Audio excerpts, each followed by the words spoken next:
Hey guys, I'm back. I picked up this PDP controller from Best Buy about a week ago.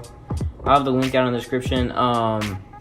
So it's basically just an Xbox One controller. It's not wireless, so it has a wire, and it has paddles on the back, almost like the Elite controller. It's comparable to it, but let's just open it up and see how it is.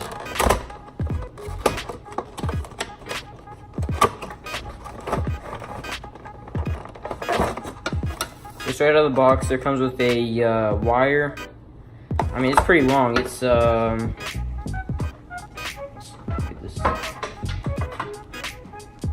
really long. Here's the controller itself.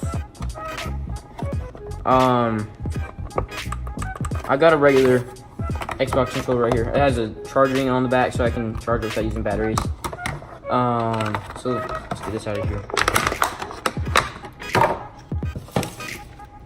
So here's the paddles on the back. Looks like you can remove it if you want to. I don't know why you would. It's kind of the whole point of the controller. I don't remember exactly how much it is, but this thing is really cheap. It's cheaper than a regular controller, so I don't know what that means quality-wise. Straight off the bat, I can tell there's a difference pressing all the buttons. These are more stiff. It does not have hair triggers. It's the same as the Xbox. This one feels a lot more smooth, almost.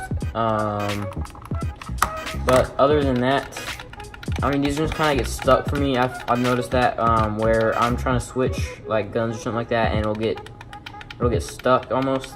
Not stuck, but it's really sticky. So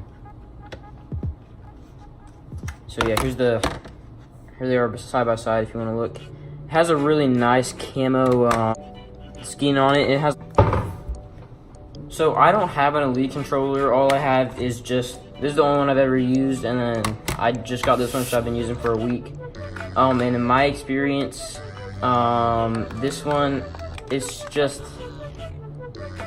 it's a lot cheaper than this. It's not as well made. The buttons don't feel as good, and I've noticed that it's almost to the point where I'd rather use the regular controller without the paddles. Because it feels so much better. Like, it's hard to switch weapons, and it's hard to press down the buttons. I wish I could show you. It's so much softer and smoother.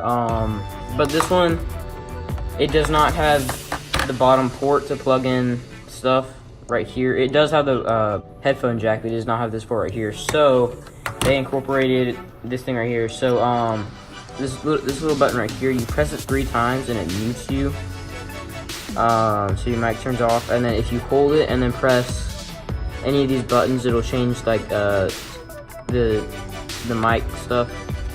So you hold it down. This is volume up, volume down, and this is more game chat and more party chat. But other than that, it's a good controller. The paddles work fine for me. They're in a good spot. But it's just. My only complaint is that the buttons are harder to press. After about a week of use, I would have, like, there'd be this ringing in my headset, and it's not my headset because it works fine with this controller. And like, when I'm in a party, other people will complain that it's like a really loud screeching. But I unplug this part from my Xbox and replug it, and it works fine. It only happens every once in a while. So, I mean, it's a price to pay for the paddles and their cheap price. So, it's up to you. I'm fine with using either one. But in my opinion, this one, the regular Xbox S controller, is better.